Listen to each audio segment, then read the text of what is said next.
characteristic emerge as a significant predictor of success. It was grit. All right, we're back. All right, after We're both 30 back. minutes of messing with video apps, that Landon's making me do video now. So Yeah. What you got there? it looks kind of like Fanta on the thing here, but Yeah, what is that? it's just lemonade with Aperol, so it's a light, summery, tasty treat. You need to get yourself some King Cubes. Did I tell you about that? Oh, these are like shipped ice cubes, right? Like Yeah. Well, delivered you can to your just door. you can get them at. Sounds like I don't a know how good many ad Atlanta listeners there are. You're becoming so- an ad read expert, so you're like everything sounds like an Yeah, ad read now. pretty much. What's going on? It's been a while since you've been on the podcast, on your podcast. It's been, I like to go a couple months in between appearances now. No, I don't know. I don't know what's happening. But our youngest is sleeping through the night, Nice. so that's a win. So Nice. Is this the first time we've got your new office? oh yeah, which looks On pretty cam. sad in this shot, but this is a bed right here. A fold out like a Murphy bed. Nice. Pretty cool. So this space is like 12 by 20, or it's not very big, but it's a guest room, an office for two, and a gym. So we're getting a lot of use out of it. I would Yeah. show the rest of it, but I can't. I'm afraid to move the. The north to, I forgot what road it's on, like Claremont or something. I don't know. In Decatur, there's a liquor store you can get them at, so you don't have to order them. But I just got like a huge pack, and I actually don't have one in my little tiny drink, but I save them for special occasions, which apparently this isn't a special Oh occasion. yeah, so because I don't sorry. have the. Sorry, guys. This one's not as you can't see it in the thing, but there is a big ice cube. But Yeah. it's not the quality of your. The King Cubes are the like super purified water, like you can see perfectly through it. There's no fogginess, and you won't get any like it also like melts slower. Not a So sponsor, by the way. Just a maybe, yeah, we might be. I don't know. future we'll see. sponsor. We'll see. Precarious camera setup I have. So Yeah, it looks. What do you have it set on? So we're both using Camo, which is like an app for the iPhone. So Soon to be basically, just obsolete. use their the iPhone's gonna like add this in the next update, but it just makes it's like a much better camera. It's better than like any webcam that you want to like. Probably any webcam. It's better than that. It's not better than those like super fan like actual cameras that you take yeah, I mean people pictures use like, with, but. Yeah. Actually, you know what? I actually watched this YouTube video of somebody that was testing out all of these different. That's why I ended up getting it. They were testing out all these different webcams, camera, like the really expensive cameras, and then they tested this out, and they were like, "This is actually the best one." It's like this is better than like an $800 camera. Yeah, I'm sure people who know what they're doing can probably make more sophisticated equipment look better, but I don't know what I'm doing, and this is fine. So Yeah. mine is. But if you could see the other angle, my desk looks like a mess because I have like a router that I like. Or yeah, I got a new router, a new mesh network, and so it's a little taller. So I have like my phone leaning on my router. It looks terrible, but. Does your anything wife for the share sake an of the office with podcast. you? Yeah, so her seat is right here. Nice. Is she there right now? You're like acting like she's there. I can't pull it all the way into frame. No, but her chair is right there. Nice. We're rarely sitting here at the same time, but we both have. It's like a 6-foot. It's not very big. It's a 6-foot desk with 2 seats. It's big enough for two monitors and 2 seats. But We used to sit at the same. Was that the desk that we sat at your house when no, we this started is a the new company? desk. That was a bigger desk. That one was like 9 feet. Yeah, or something. Or those were the 8 feet. days. Yeah. Working out of the basement. Yep. You have to start, like, if you don't start there, you're not really like a startup. Yeah, it Yeah. doesn't count. But we quickly got out of that. We were like, okay, that was cool. All right, Cool. Check that box. Let's go hang out somewhere else. We checked it. Oh, boom! Did you see that come through? Are we going Oh, to talk no. about that today? We've got lots of candidates applying. I think I muted that channel already, so that's a good sign. Oh, mine's firing off. Yeah, so it's been segue. So anybody that's listened to the last couple episodes knows that we are like we started another business, basically like what I've been saying is a boutique hiring firm out of the Philippines. Sounds fancy. It's not that fancy right now, but it's going well, especially well on the candidate side. So we've been trying some different things to, I mean, initially we just started reaching out to, well, initially, like when we first started it, we just, we would just basically tell the team like, hey, do you know anybody? Like anyone that's on our team in the Philippines, like, hey, do you know? And that works for the first like day. And then it's like, okay, we ran through all the people we know.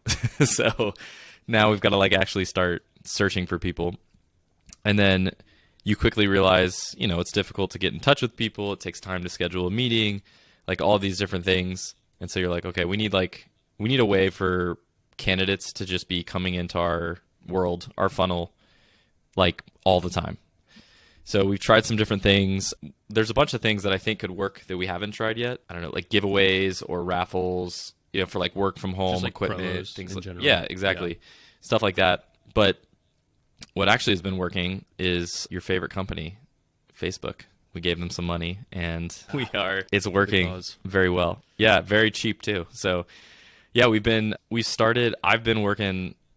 doing a bunch of like pretty much all the social media channels that like we've never touched with any of our businesses, really, like very lightly, if at all.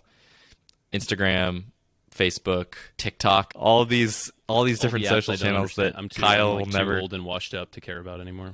Yeah, but people are on them, so hey, let's see what happens. And this is like a different kind of, this is very much so like, in some ways, kind of a consumer, sort of like a consumer business, where it has like, it's like, exactly. So you're trying to bring people in the Philippines into your funnel, and then on the other side of things, you're trying to bring companies, like specifically like U.S. companies, into your funnel as well.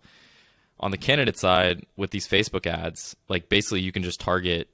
I mean, you can write posts, blogs, like whatever, post that stuff on your Facebook page, and then just boost those posts or promote your own Facebook page, and pretty cheaply. There's not that many. I mean, I guess maybe it's cheap because there's not like a lot of people that are just like sending ads to like only people in the Philippines. I have no idea, but it's maybe you're giving away all of our secrets. So. Yeah, so many secrets. Because no one else would have figured that out. Yeah, exactly. That would have been like maybe it's just like people it's like there's enough space like in that area that you can like more easily reach the people we need to reach. Well, there are some. I've noticed there's some rules like in Facebook's ad manager around certain types of ads, and this actually falls under that rule, which is like it's like employment. There's a couple other categories, maybe politics. I can't remember. There's a couple other categories where they don't allow you to do as much targeting as you normally could. So we actually can't. Like we can target a geo, so we can just say like the Philippines or some city within the Philippines, but we can't target specific age groups. Maybe it's like, I don't know, like it would be ageist. Is that what it is? It would be ageist. And also that's fine. It's like we're not really trying to do that anyway, I guess, right? So it doesn't. Yeah, I mean it's like, I don't know, it's like 18 to like 65, I think, which is like fine. That range is okay. But yeah, I mean, it's there seems to be a lot. Like we already knew this, but there seems to be like quite a bit of demand in the Philippines for working remotely, and specifically working remotely for US based companies. And so yeah, we basically just like put a very minimal amount of money into some ads to basically test it out, and ridiculous so far. Every 5 minutes there's like an application. Yeah. And we're not even, this morning we're spending it was like waking up and like, oh, what just happened? Which of course my first reaction when I wake up and I have like 30 Slack unread, so I'm like, oh, this could be scary. And then it's like, no, everything's fine. The application's fine. You're just getting a ton of candidates. So yeah, it's awesome. 2 different Slack instances, so I can rest a little bit more easily. But yeah, well, we basically get a notification when somebody applies, and then there's a little video link after they submit the application to basically there's like a video of me talking to them, and then they submit a video of them talking about their experience and some different things. So we've been getting those like coming through too, which is a nice way to like, instead of having to get on a first call, we essentially do like the first question of the first interview, like if they're not interested in doing like replying and doing like a 1 or 2 minute video, they're probably not a good fit. Like if they can't even like they don't even want to do that. Additionally, like if for whatever reason their internet connection doesn't allow for that, that's probably also not a great fit since they're doing And remote I guess work. we also send, like we're working out how to send like a follow-up chance at that, so it's not like a one and done type thing. Because I know sometimes the mode I even feel like this when I'm like reading or like, I don't know, trolling Twitter or whatever, it's like, the mode of finding stuff and the mode of consuming stuff or producing stuff sometimes don't happen. Like, oh, it's the middle of the night. I can't film myself talking right now. Yeah. So we'll send like a follow-up email to give them another shot at it, like at a different time. Yeah.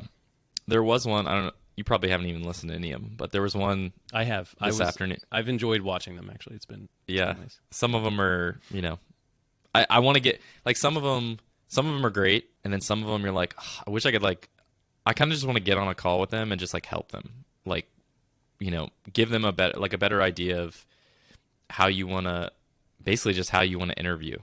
Well, I guess some of these like people the are like other super side of young. the, like teaching founders and like companies how to outsource or delegate or, do remote stuff. It's like the other side of that is like teaching people how to be a good candidate for remote work. Right.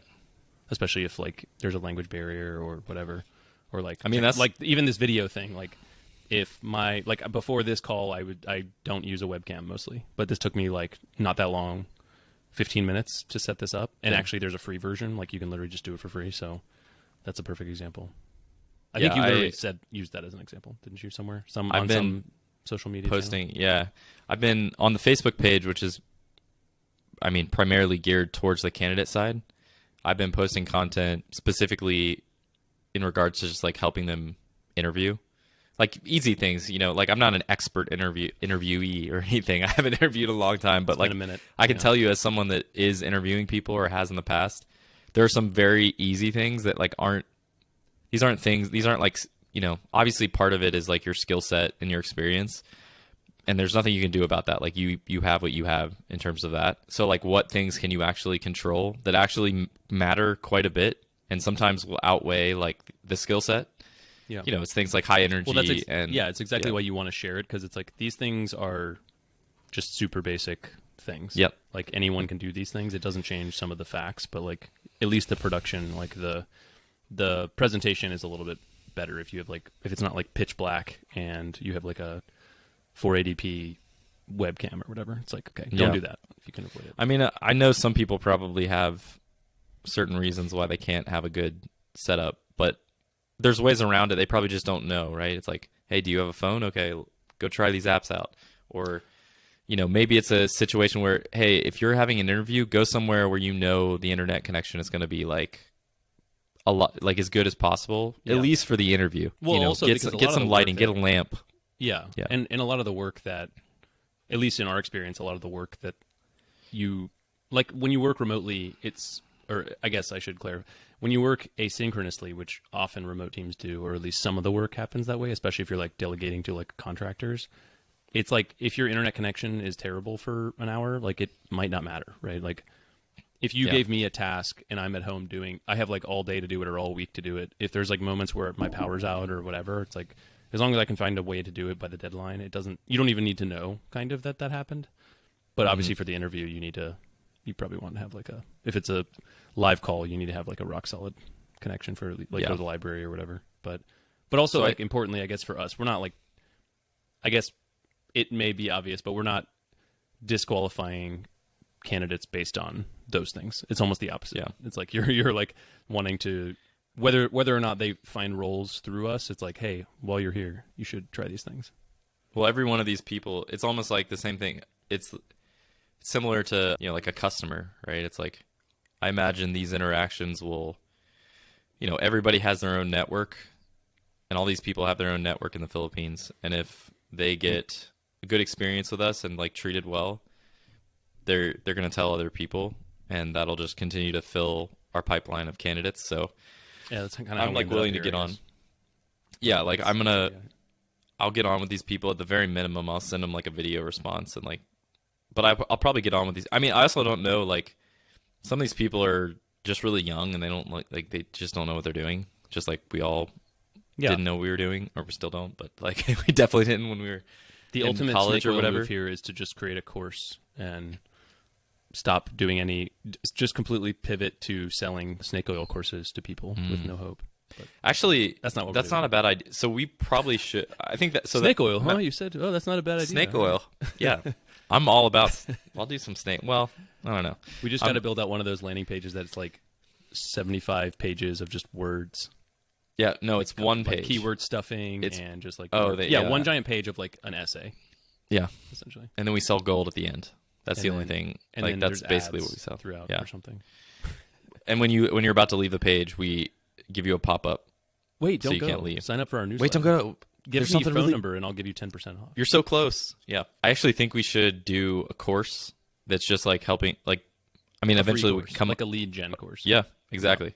So they share that stuff and people can use it. Hopefully when they actually interview with us, hopefully they like interview better because they've just learned like at least like one tip. Like the high energy thing is like the biggest thing to me. It's like if you're going to get on, if you're like super droll and like, come on, like that's the one thing you can control. Just all you have to do is just act for 5 minutes, act like you're like, excited or like, I don't know. It's not that hard. Yeah. I had to fake it for many years in sales. Yeah, I know mean, exactly I think- what that. And I guess it'll obviously depend too as we have more on the like client side. I'm assuming almost all of them will want to do like a synchronous interview process because that's like the old school way of doing it. But like in our world, like when we've interviewed people, we usually have a call, but we also do like an asynchronous task because that's like how we actually work. So in that regard, I guess hopefully companies, and that's another place we could advise, but like hopefully companies are also doing multiple facets because like, I mean, I could literally go like, days without talking out loud to people we work with. So like their energy level, I have no idea what it is. Like it doesn't matter. Yeah. Kind of like as long as, so hopefully they're like on the flip side, hopefully companies also are trying to gather more inputs to their decision making, which we can also encourage, I guess. But there's so many people that are just like the same, like that you're getting like the same, just like mediocre energy.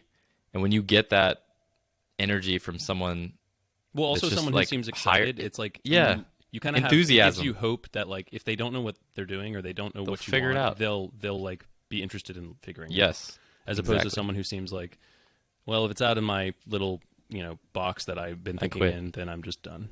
Yeah. Even though Yeah, that's like a weird bad, like that might just be a human fallacy that's the case, but it definitely comes off that way. If you're like, oh, you seem super positive, you'll probably figure stuff out, even though maybe Yeah. those things aren't actually true. Well, we always talk about like even like with the business, it's like what's like the lowest effort, highest value things that you can do that'll like move the needle, and like this just in like for people like this is the thing.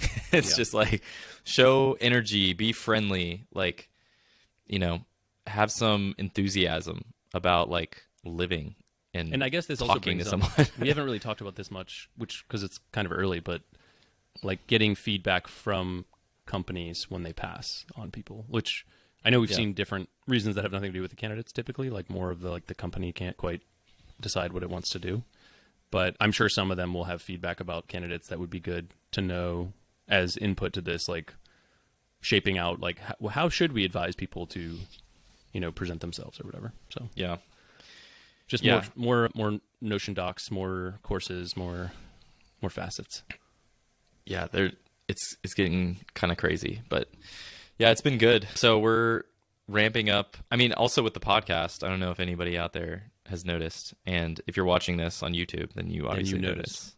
Then you noticed, and whether you knew or not. But yeah, I'm trying to put a little bit more effort into the marketing side. So, I mean, basically just like As in like more than almost do none. more do more podcasts, do There's a more low bar. podcast, do it in video, upload it to YouTube, do cut, some clip sharing. yeah, reuse the content, clip it, put it on TikTok, put it on Instagram. I think Basically YouTube has like their 101 own type. Yeah.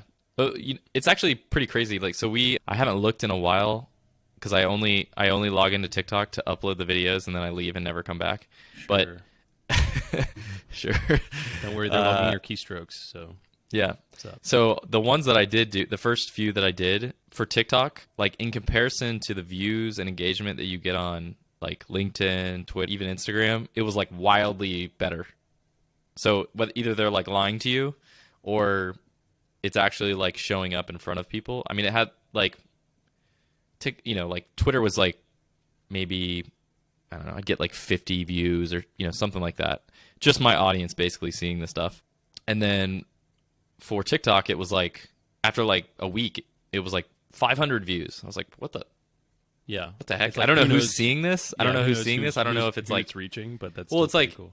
yeah, it's reaching a lot of people. Whether it's like converting to people actually going and listening to more podcasts, or at least that podcast, I have no idea. So we'll figure it But out. it's a low. I actually haven't looked. Well, it's low effort for me because I'm doing none of it. But Yeah. I guess it's relatively low effort if it just like expands the awareness enough. Yeah.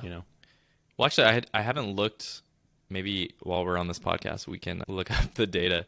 But the last time I did look, the previous 2 podcasts that we've actually started doing some like clipping and stuff across different social channels were like the top podcasts we've had in like a year. And they weren't anything special. There was nothing about them that was like that special. We didn't have like some insane guest or something. I mean, I think too, a lot of it is just consistency. Like, Mm-hmm. like giving, because I mean, I feel like that with podcasts that I subscribe to. Like, I look for the ones that I know will be there week after week, or whatever cadence they have. And when if one of them kind of like gets all wonky, I kind of like forget to catch up, or I miss that it even has any episodes. So Right. I should probably think about that when That is true. I'm I think canceling all my sessions here. the ones that I listen to the most are the most consistent, and the one that I listen to the most does the most podcasts. Yeah, there's They do. definitely. I feel like there's a tipping point, unless you're going to do a lot of like for this style. Like we don't do a ton of prep, Yeah. obviously. Well, updates. There's some sort of like there's like, only so like much a we can do. diminished returns where it's like, okay, I don't want to hear you blab like 3 times a week, unless you're going to have like guests or some sort of like agenda, or you keep it like really tight or something. Like 3 hours of just blah every week. Apparently, yeah, it's either interviews or you got to talk about ideas. That's basically like you have to talk about new ideas. Well, I guess it's like, or you have to I talk think about getting news. into specifics though. Like It's not like, recent hey, news. cool idea, but it's like breaking it Yeah. down, whatever, Breaking it down. different stuff. Like Yeah, I mean, we're basically just like talking we're about breaking my down first Highway million. Grid right now. Let's get it. We should have we can have my first million like episodes where we do like bootstrap versions of ideas instead of like My ideas first that are going to 1,000. be like That's what it's called. my first 1,000. maybe like a little bit bigger than that, but My first 10K. I mean, yeah. I mean, I would say, yeah, like the bootstrap stuff is actually probably closer to like my first million type stuff. Theirs is probably more like It just my depends, first billion. because some of it's I don't like know. some of those things are some of the people they talk to or the ideas they talk about are very much like bootstrappable or actual Yeah. bootstrappers type people. Well, they are like bootstrap. I mean, some of them are like high, more Yeah. like unicorn status. But I think one of the guys was, I think his company was bootstrapped. Pretty sure. And a lot of they just had like they did like this retreat or something. It actually sounded awesome. They basically did, so they did a retreat to Raleigh, North Carolina, which for all these people who are probably like in San Francisco like, and New what York the hell? City. Why are we going Yeah, here? what? Raleigh. So they go down there, I guess they're pretty close to Duke, and I think that's where one of the guys went that's in the podcast. And they bring all these like handpicked entrepreneurs or like people that have been on their podcast that they like. And I think it was like, I don't know, like 15 or 20 guys, and I'm pretty sure actually it was only guys. So it would have been kind of weird if it was. It actually would be. Would it be weirder if it was all guys and like one girl, or if it was, or just mean, that it's all guys? yeah, but I get they all stayed at I the think same it's- house. It's kind of, yeah, I don't know. So maybe whatever. But yeah, it's a bunch of guys, and they basically like, I think it was like 2 days, and like each day they would play basketball all day. So they got like somehow they got access to Duke, and they played on like, what is it, Cameron Stadium? yeah, or Cameron Indoor, yeah. they like play. That's where they played. And they also had like, the comedian that Sounds was, absurd. I don't know how much you listen to the podcast, but there's this one comedian who's like a, Once a month probably. I forgot his name. He did, I think this year or last year, he did like that press, like roast of like the press at like, what is it called? The White press House Correspondents' Dinner. Yeah, the correspondent. Yeah. Was it this year? No, it wasn't this year. Like It wasn't this Hassan year. Minaj, or is that Yes. who it was? Yeah. Yeah. This He's was awesome. last year. Yeah. Yeah. So he was there. So they had some other people that weren't necessarily like SaaS bros or like just like entrepreneurs. I guess he's an entrepreneur somewhat, but anyways, so it looked cool. Like they played basketball each day. They had like a private chef that would just make them all like food. Like it looked awesome. But I saw some stuff that people were talking about. They said one of the key takeaways was that 75% of the people there didn't drink. No drinking. Cheers. Like in life or on the trip or both? In life. Yeah. It was like a thing that like some of the people that came back from it were like, that was like An unexpected finding. an unexpected thing that like nobody drank. I'd be curious because I feel like that's taken. I could just be. Maybe it's just become more public, but I feel like that's gained more steam in the past like 5-10 years. Yeah, it has. I'm wondering what that would look like if you did the same thing a decade ago. Like I feel like it would, Yeah. either people who don't drink would feel like they should, Right. or something. I mean, I don't know. I have all no about problem with people relationship. not drinking. Like that's fine. But I don't know. Well, For and me, like, were they doing like CBD and I mean, who knows what else was? I don't know. Like, well, yeah, is I'm it- sure that's some of the probably part people it were too, like, right? It's like, oh, some I'm of them were vaping all the probably, time or whatever. I'm sure some of them had like problems with alcohol. Like that's why some Yeah, people of stopped. course, like that's part of it. But there's also like a lot of like, at least in the U.S., there's a lot more alternatives, substances that are more readily available than there were in the past. Yeah. I think. Yeah, I like a drink. I don't know if I'm going to stop. Like, I enjoy doing it in social functions. It loosens me up. I'm I do definitely like that more of an it's becoming introvert. more normal. Like, we just went out to dinner and like they had a couple mocktail, like or whatever, like 0 proof cocktails on the menu, and I do like that's becoming more normal because there are like. Yeah. Even for people, like, sometimes I just don't feel like it, or it's a weeknight, or I don't want to have, like, I'm getting old, so I don't want to have a headache or whatever. So I think it is good that it's normalizing that it's like, you don't have to do this, for sure. Yeah. But yes, I still enjoy, I mean, it's lemonade, so, that's where I'm at right now. But I think I'm still going to go with it. I've gone through phases where I'm like, I'm going to stop for a little while, and usually that phase lasts about, I don't know, like a week. But yeah. and some of these, what was the one? House? Like some of these companies are just like going out of business, which sucks. So I guess it's not that popular. I think alcohol. Well, it's not addictive. The local liquor store is just like crushing still. That's what's hard about it. Is like your non-alcoholic thing is like not addictive for certain people. Yeah. So like your business is just healthier objectively, but also more likely to not survive. You don't have as much repeat business. I know very little about this topic, but so it's just exactly. I'm just guessing here. Maybe also because they're playing basketball all day. That was like they're all just so tired after that. Yeah, it looks cool though. I mean, but yeah, like a bunch of the people there. I saw like a picture and I recognized a bunch of them, and they were like all bootstrappers, like all of them. And so some are you of them saying didn't. You want to recreate this? We could do like a small. I mean, I'm sure there's like tons of these things. Like I know what's the one for Calm? They're doing one in like Asheville, I think. I know. I've thought I'm trying about to go like to that. multiple times. I've thought about doing it, and I'm like, I think it'd be fun. You should should I go. do this? I can't remember when I it don't know. is, but it's like we're going to a wedding like within a week of that, I think, Yeah. or something. Or I maybe want it's the to. same. Yeah, I mean, it seems cool. I like Asheville a lot. I think if I went, I probably would want to go with Tony, so that we'd have to leave the kids. It's Or also they say super that you can bring close. kids, but I don't know. It's super close. I mean, yeah, because the last one was like in Mexico City, I think. This one's in Nashville, which is so close. Yeah. But Yeah. So, anyways, we should do something like that. I think that would be cool. We talked about like we can go to having. Decatur High School play basketball.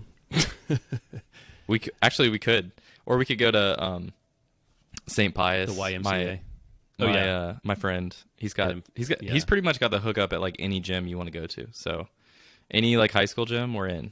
Let's go. GAC, want to go to my old stomping grounds. We should do like a public, like, I don't know why basketball is the one part of this that I've latched onto. We should probably do everything except that. It would be probably more productive. But yeah, I guess back to Hire with Grit. Yeah, it's been crazy. Like I'm very busy. I feel like I need to like work after this podcast. What is it? It's like 9 o'clock here, and I feel like I still need to do stuff. And a lot of the people that you're talking to in the Philippines, like this actually is like a pretty good time for them.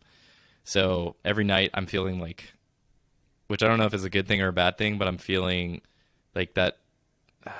If I'm not working, I feel like I should be working. Like, oh, I got like all these people I need Sounds to. like you need to hire find. someone to help you If only Yeah. there was a company that could help you do that. If only. Yeah. So that's another thing. Yeah, we're basically looking at. Look at that. So we moved. That's pro level podcasting right there. You're welcome. Yeah, there you go. Transition. We are looking at. We're removing one of the folks that we have that's on our team for ad reform in the Philippines. We're moving her over to 0 Mile or Hire with Grit, and for now, I think that's enough. It's probably not enough, but like, because I think we probably need another person, but we're gonna go slow because we need to make more money first. So we're gonna move her over, and then that'll give me a little bit more time eventually freed up to like focus, because there's, when we talked about it, but there's basically like two sides of this. There's the company side, getting customers and roles to fill, and then there's the candidate side. And so in a best case scenario world, we could have somebody that owns the candidate side or the recruiting side, and then for now I could handle sales related stuff. And then because like I have a fairly large network of like entrepreneurs or people that are hiring managers, like just within my network. So getting started, like that's like a pretty good network to tap.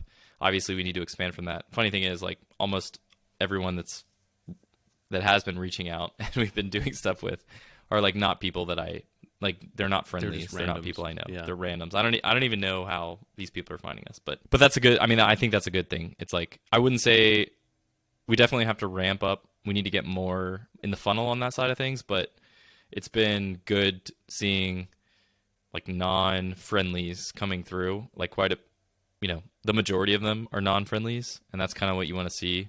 A lot of these companies start out and they're just like getting all their friends to use their product or whatever, and it's just like, that's not really real. It's going to help the revenue for a little while, but it's not really realistic. Or they do trades or whatever. Yep. So it's been good. So I need more time if I'm going to focus on that side of things, and that's going to take time, building up just like a brand and SEO, and we haven't done anything on that front. But like, even relative to like 2 weeks ago, I feel like this whole thing, we started off like, this was something you talked about doing for a while, and it was like, okay, let's just try it and kind of validate it. And we've back. Yeah, that's kind of my thing. There's a fine line between like realism and just like pessimism, I guess. But yeah, I feel like now having the candidate base like building up, obviously, we're going to learn a lot about that and stuff, but it's feeling like we're progressing in that way. So the other side, we got to build that up, but it's kind of like our product. That is our product. Our product is basically, we find people for you. And so our product is essentially like knowing where those people are, or already having those people in, our pipeline, or like people that we have relationships with. Yeah. So we've got to build that the fact that we've been able to like already place people without like having, like any sort of pipeline of candidates, just like purely on searching and finding people. We're probably just like lucky for doing that. But I think moving forward, like, yeah, we have to have like a big, like I imagine this Notion doc is going to be just like massive and just have like thousands of people in it, which is going to be, we're going to test the limits of Notion. Test the limits of the CRM Notion. Yeah. I think we will probably have to move to like a true S. Is that what it's called? There are actually some pretty cool ones now. So our friend Ty, he used to be a recruiter, and he's started to like hiring recruiter SaaS businesses, but he used to be a recruiter. His dad owned a recruiting staffing business or something.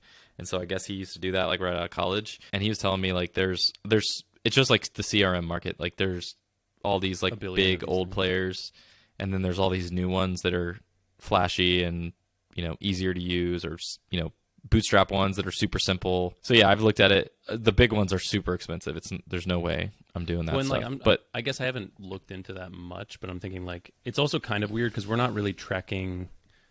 It's like we're tracking applicants, but also it's more of like a CRM than it is like because they're not applying to jobs per se until we like match make. So I don't know. Yeah. Eventually you want to probably have so right now we have everything is internal, but we probably should have some external stuff.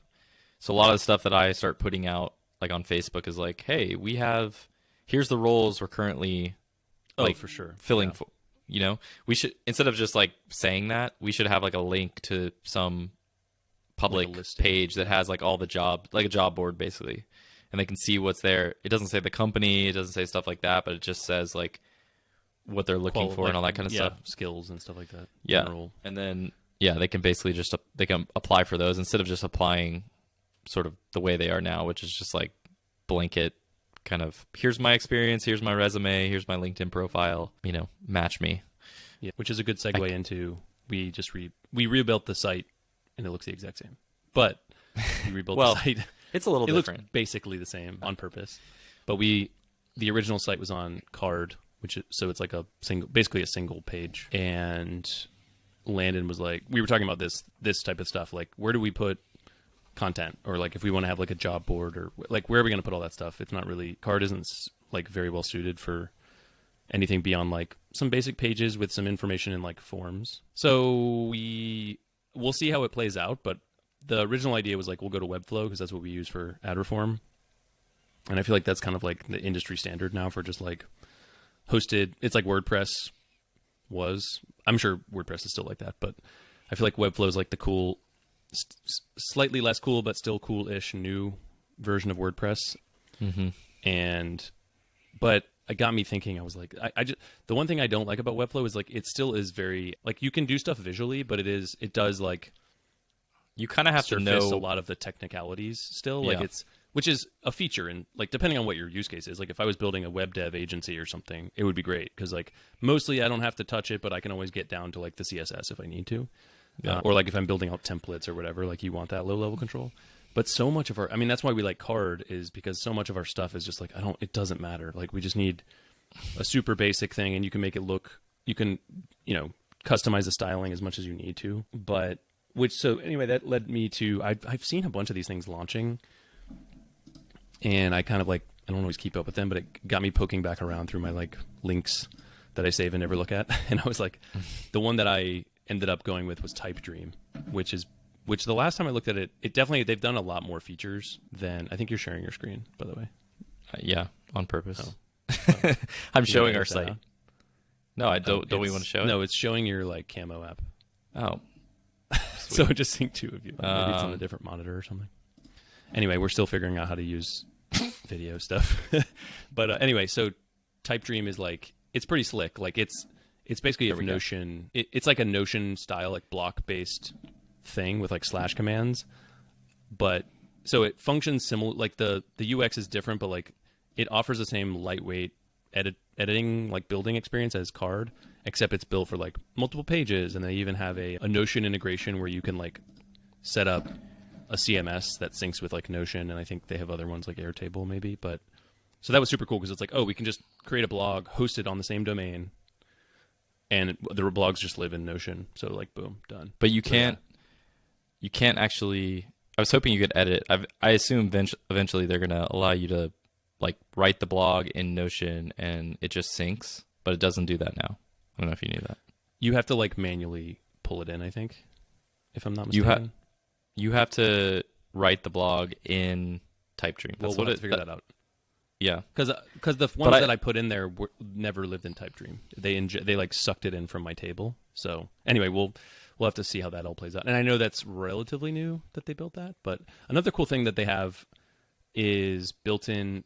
A lot of these things have built-in analytics, but theirs is just plausible, like white labeled, I guess, or like, you know, I don't know how that works, but it's the same UI as plausible, which is what we use anyway. So I was like, oh, that's kind of cool. It's like included in the paid plan. So anyway, we'll see how it plays out. We'll see if it works long term, but I do like that it gives us the ability to like add pages on the fly and also have like a basic blog without doing a bunch of crazy stuff. So. To me, it was like, for me as someone that's not technical, it was a lot quicker, like easier to figure out how to do stuff with it.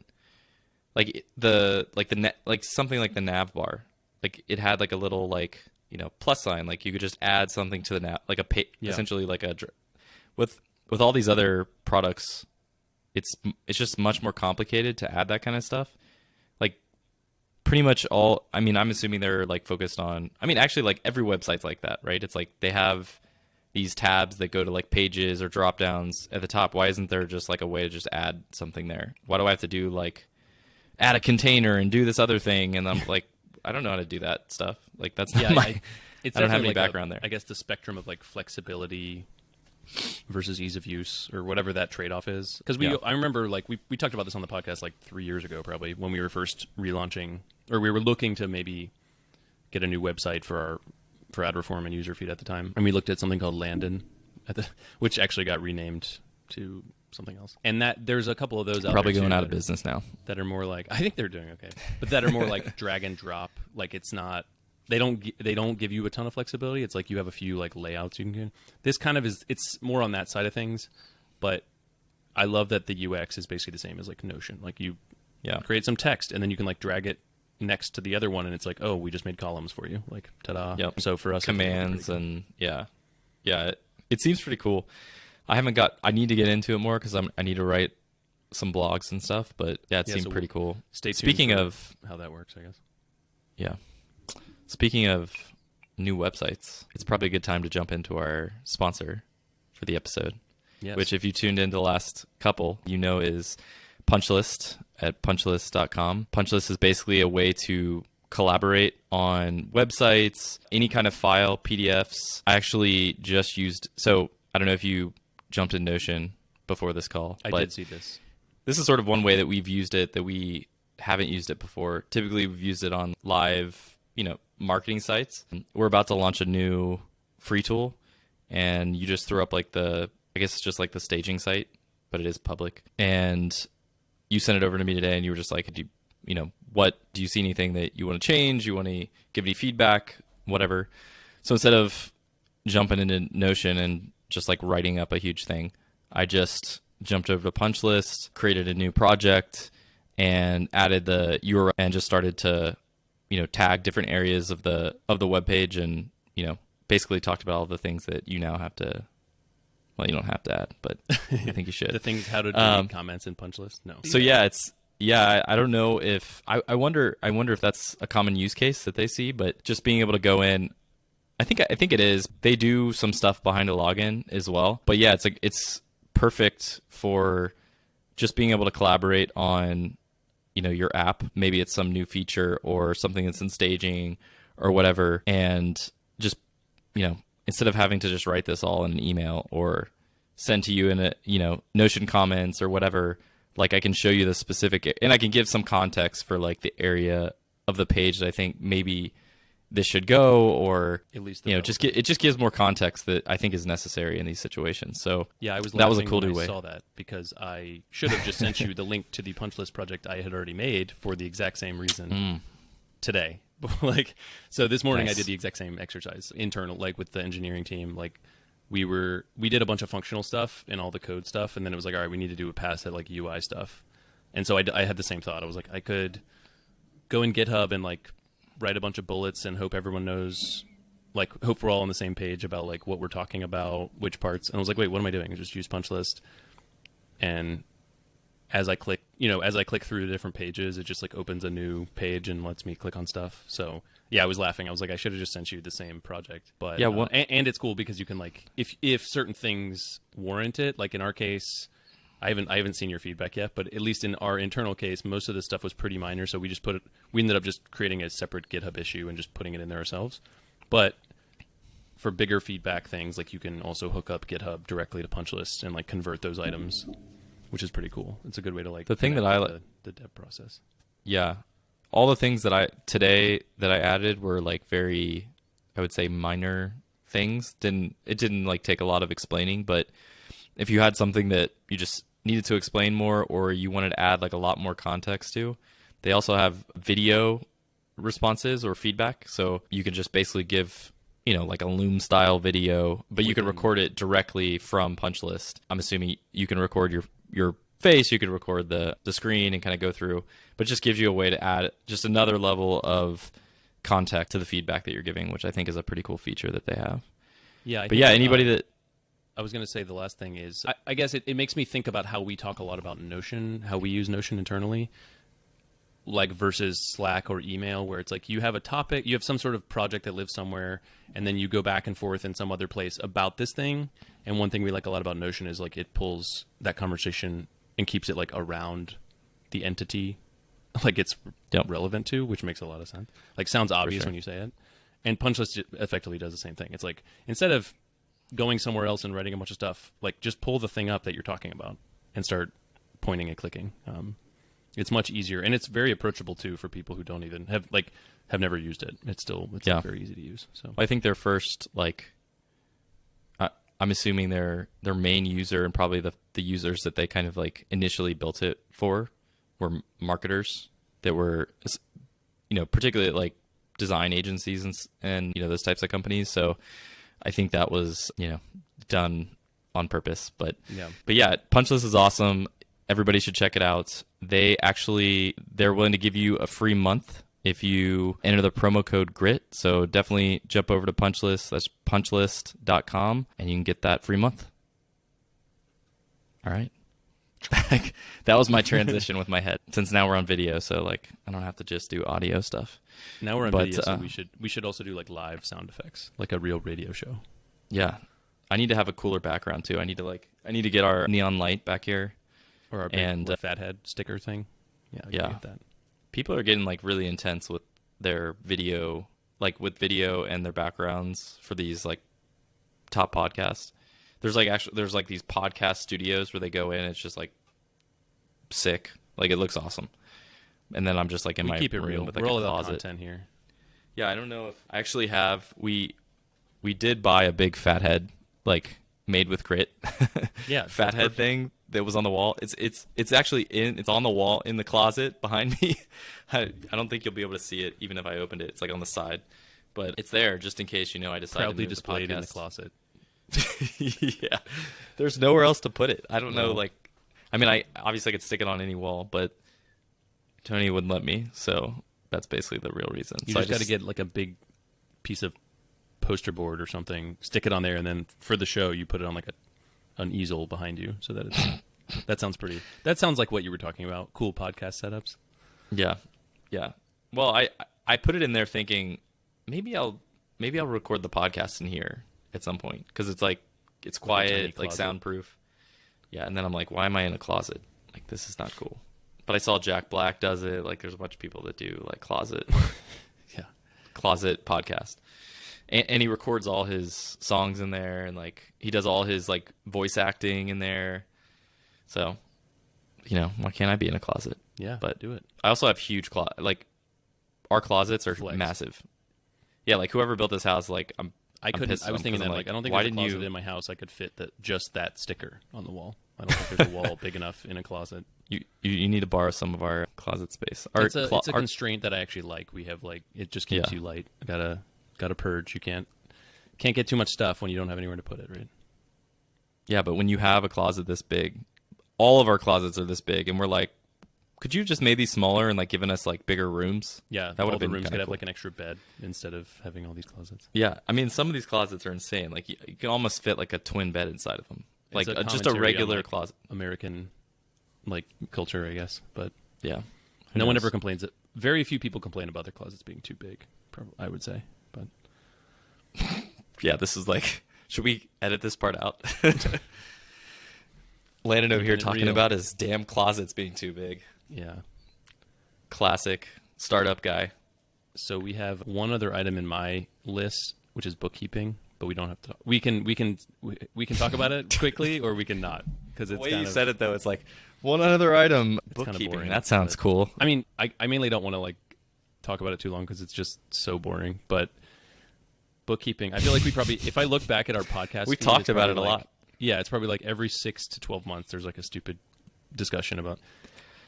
Anyway, bookkeeping, accounting is terrible. Bookkeeping is terrible. I actually kind of like it, but like in a bad way. You know what I mean? Like I think it's interesting to me, but it's also terrible because it's just not core to anything we're trying to do. I just wanted to say, I've spent for like the 50th time a lot of time looking around for like good software, and it's just. So we use Wave, which is actually pretty good, but like even like trolling in like the subreddit, like bookkeeping subreddit and stuff, it's like the amount of stuff people tolerate in that space, and they just learn. I mean, there's so many things like this, right? Like even in ad reform, it's like that's what people do. They just do whatever's in front of them, and they just limp along, and they don't realize there's a better way.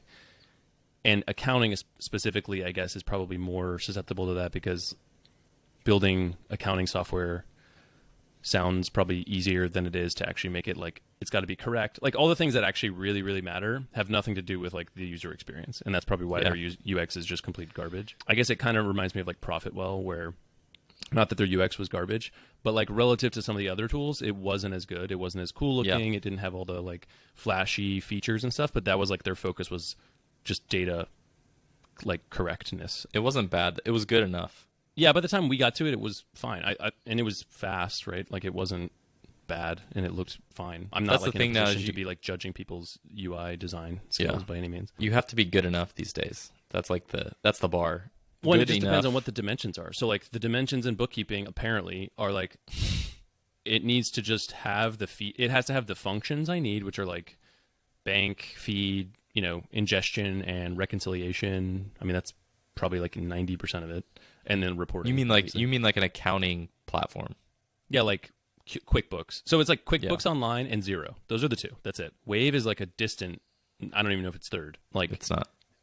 It's just not even mentioned. If you NetSuite, I don't know. There's a bunch. Zoho has something, but it's more like one of those things that surprises me in a way when I see all these cool things. Like you talk about Typedream, the website builder, or like Airtable, Notion, Coda, like all these cool things that have like incredible UX. Like they're abstracting all these complex data models into like really cool interactions that feel very flat. That's the way I was thinking about it in my brain, is like everything under the hood of these things is like there's 40 million tables somehow associated with each other, and they're all doing, associating with each other. And like the cool thing that I love about Notion is that all of that's just abstracted away from me. I just have like a page and I can like add a table. Like you can just do whatever you want. And all the stuff that happens underneath is so far away from me. Whereas I feel like these tools are literally the opposite. It's like every little data table, like every model that exists in their database is like in front of your face. And you can tell where they like hacked on something on the legacy garbage. I mean, and a lot of things are like that, and I get it, but I'm just surprised there's not something that's better. Like I've checked out that Equals. Have you seen Equals.co or something? Equals.app? I don't know it's like a spreadsheet app that it's like a new cool looking spreadsheet app. And I was like, something like that, but specifically for accountants, feels like a thing that should exist. I don't want to build it, but it would be cool. Building accounting software.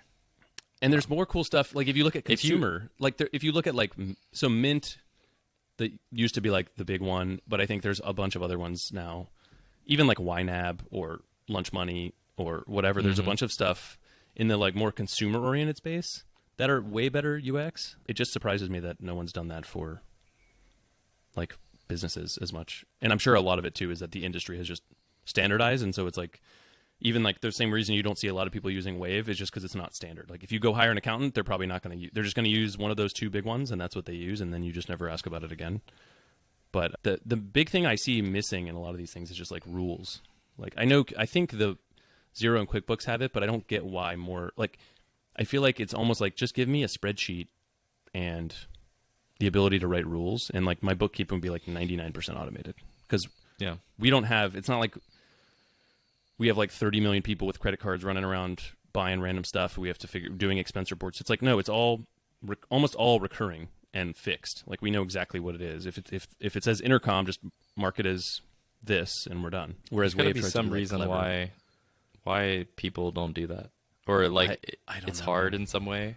I guess if it like No, it's harder to do like AI. That's what I don't get is like, why are you trying to learn when I could just tell you? Like I can straight up. I get having a learning thing makes some sense, so you can guess, but I should be able to turn that off and just be like, here, I'll just explain it to you. Like I'll just define the thing, which is kind of like another gripe about general AI features. It's like, cool, thanks for over-engineering this thing that you could have just exposed to me, and I could just tell you what it is. But so anyway, if anyone knows of anything I'm missing, please tell me, because I've like the other one I've used on the personal side is Tiller, which is like, I think I showed it to you before, but it does like, it connects basically like Plaid with Google Sheets, so you can do the equivalent of like Mint type stuff, but in a Google Sheet, which is pretty cool because it's like such a familiar place for people. Yeah.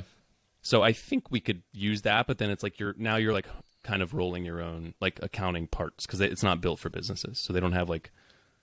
They have some reporting, but they don't have everything, and I basically want something like that. Yeah. But specifically for account like bookkeeping. I think there's a lot of vertical based accounting systems.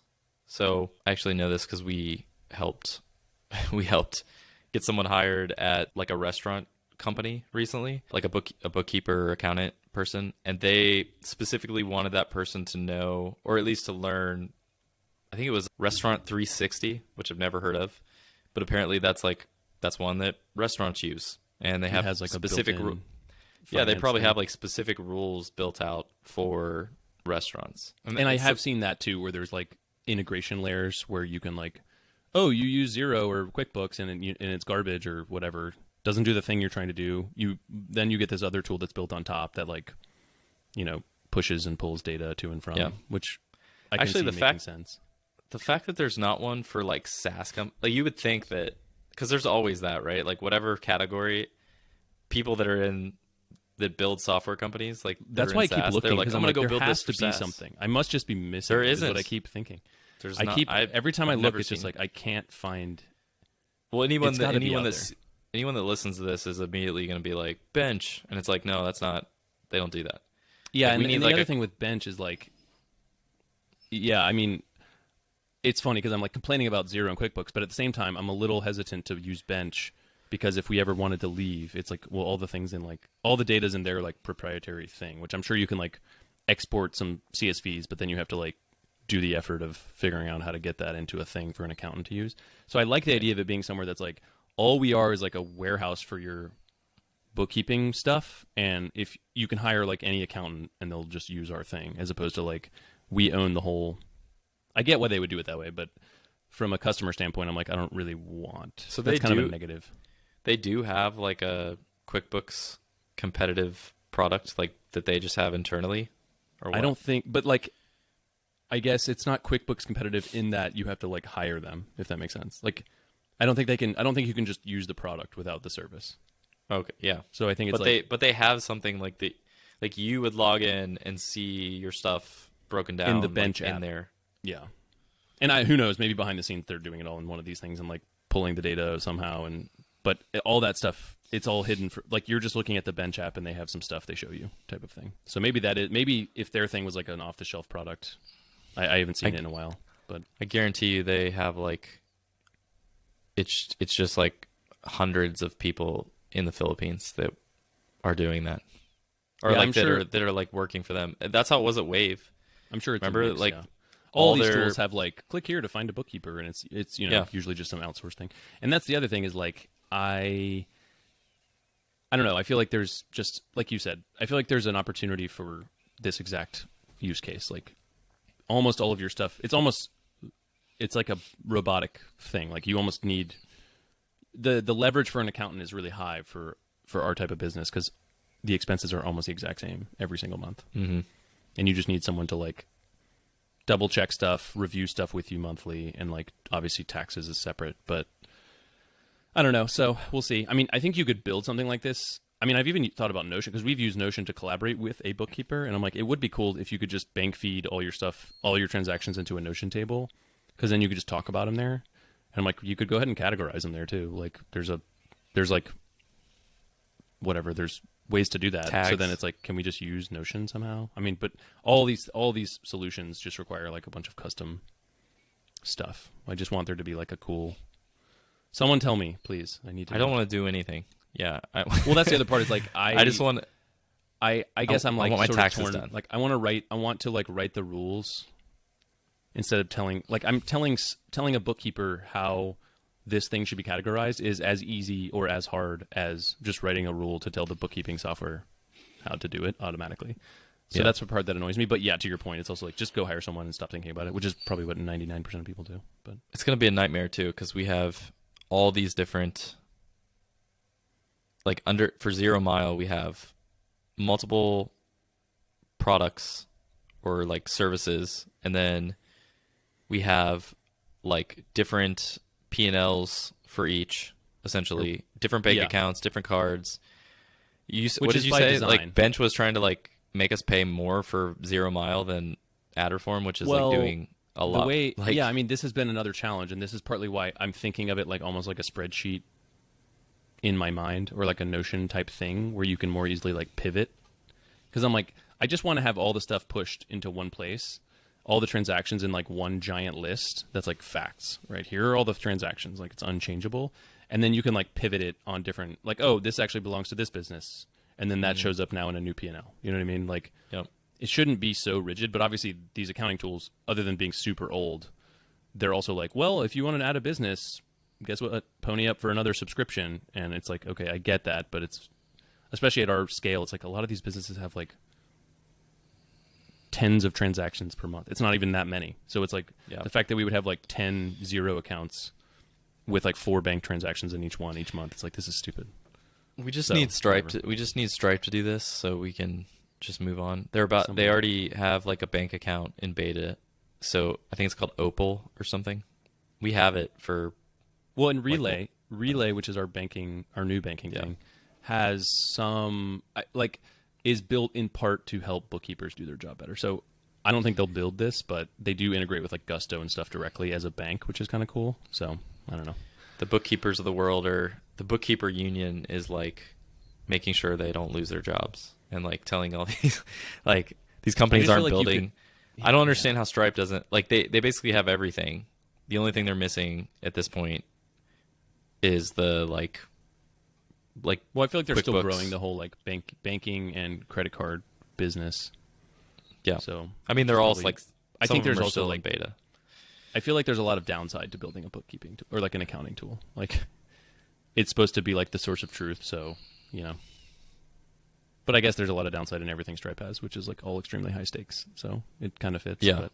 they have. Yeah, I think they're gonna. I mean, that's they gotta exactly keep what I doing want. stuff. Like, if Stripe built a bookkeeping tool, that would be exactly what I would want. I'm sure it would be made exactly as I want it to be made. Yeah, that's and what like I mean. I'll pay It's extra. That's the other thing is like I'll pay for.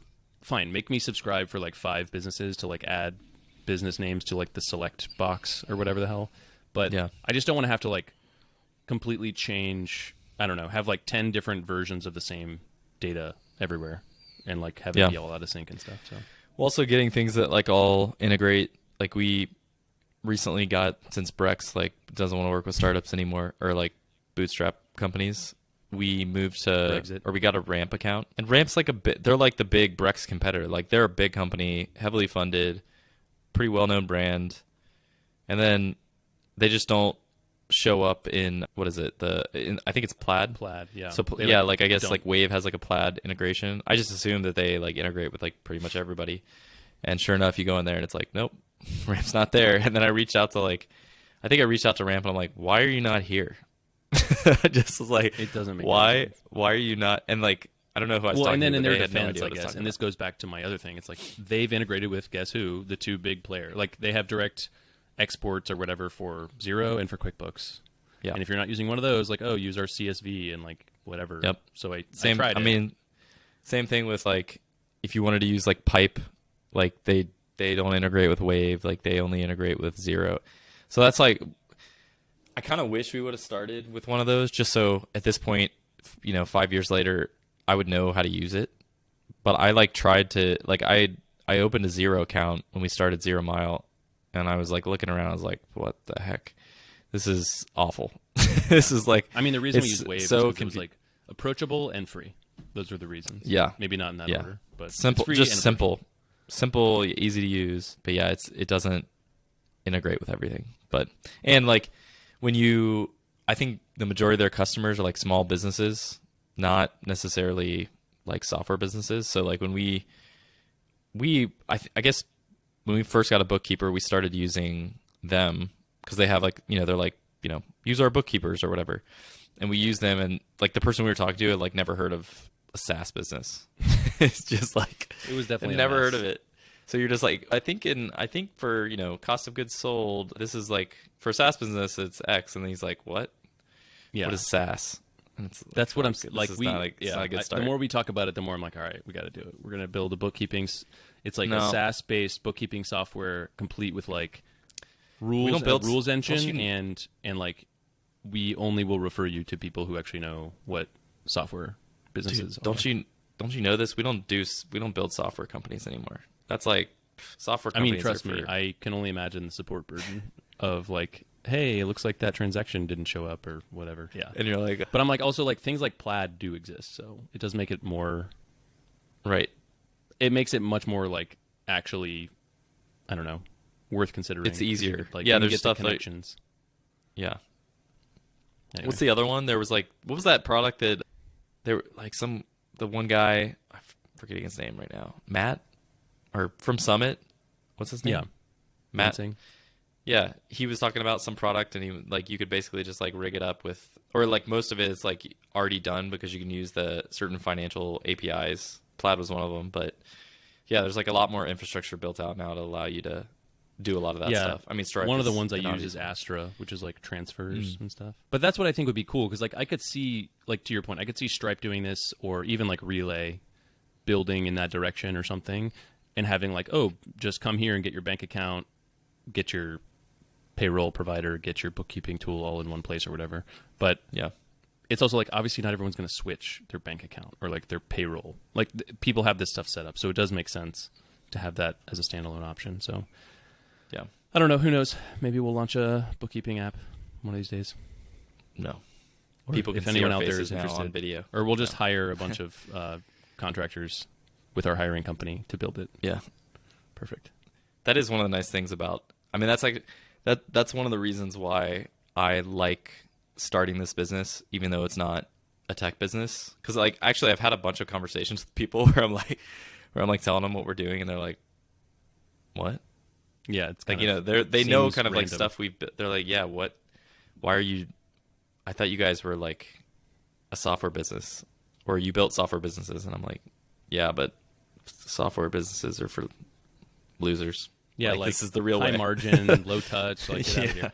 No, but I mean, it is cool to be able to see, like, one thing you don't get when you work, like when it's just when you're a small business or just small, you know, bootstrap tech company, you don't get to see a lot of the problems. Like if you worked at like Twilio, you would see a lot of these like internal problems in the business just because they're so big. There's like all this stuff you get to like experience and learn in terms of like the problems and stuff that you could solve with software if you know, had some sort of idea about, you know, that you came up with about it. But you miss out on a lot of that stuff. And like building in a certain industry like ad reform, like there's obviously you're going to miss out on just like a slew of ideas and problem and use cases in other, you know, areas of the market.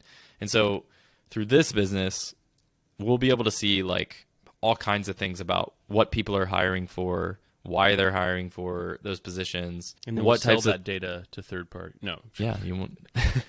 But it's just, yeah, it's going to like open us up to all kinds of use cases, and I would assume ideas, like, because we're touching, I mean, at this point, we're touching so many different markets and industries and roles. I just think there's going to be a lot of like different opportunities that pop up, different ideas that we come up with to solve certain problems that we see. Could even be like problems in the I mean, I don't know, like maybe there'll be something we build in the recruiting space. But yeah, but I think that's like one big thing that one reason why I think it's a good business to start, outside of the fact that it's just like simple. Yeah. Like I don't have to, it doesn't take a rocket scientist to start it, to know, like I already know like what it has to be successful. Like you already kind of like can see it. I mean, it's a classic services. Like that's why there's like a billion recruiting companies, right? Yeah, exactly. Like as long as you can hit your numbers, like you can survive. Yeah. But also because like when you think about hiring in general, you're thinking of like, okay, looking at the product we build, the service we offer, whatever, what roles do we need, blah, blah, blah. Now it's kind of nice because it's like, but all the while we've always been like throwing out random ideas, like logging them in Notion, and just like we have all these random ideas that occur to us or we come across. And now we're kind of like almost matchmaking. I mean, we're not literally doing that, but in your head, you can almost matchmake like these ideas that seem just like, well, there's no way we're going to do all these things. I mean, any of these things, because like that's not core to what we're trying to do. We don't have enough people, blah, blah, blah. Now you're kind of, it makes it feel more tangible to be like, oh, we have this giant pipeline of people. Like, I wonder who in there I could go talk to and see if they're interested in like taking this thing on, you know, like getting this thing off the ground or doing some basic validation around it, or running an ad and seeing if anyone, you know, kind of like that first level of like, maybe take the ideas list and try some tests out and see what happens. Yeah. I mean, it's also like building our network of companies and people that we're selling something to and that have experienced our our products, our services, and that they feel like we did a good job and we brought them value, and like in doing this in like a bunch of different industries. Yeah. So, well, anyways, I guess that's pretty much it. Yeah, we're back. Yeah. We are fully back. So I'm going to try to, I don't know, we'll try, I think my recurring bit where I tell you how I'm going to try to be better and be on the podcast more often. So insert that here and we'll make it happen. Check us out on TikTok. Smash that subscribe button. Whatever people say, I don't know, something. 10-star review. Yeah. 12-star review. We also lost our podcast editor. So that's another. If you're watching this, it was probably recorded a month ago when we started editing. Yeah. I'm doing it right now, but that's another. We're probably going to hire someone. I mean, now that I'm talking, now that we have this like massive list, it's also like kind of nice to, like, I've already seen like 3 people. I'm like, well, if we can't find something for them, I have things for them to do. So I saw someone today that was like, I'm an expert at Descript. And I was like, what? I like paused it. I was like, what'd they say? Yeah, we should. I've got 5 hours of work for you each month. Not much, but yeah. So yeah, I think that's pretty much it. Sweet. Until next time. Hello, YouTube. Peace out. Until next time.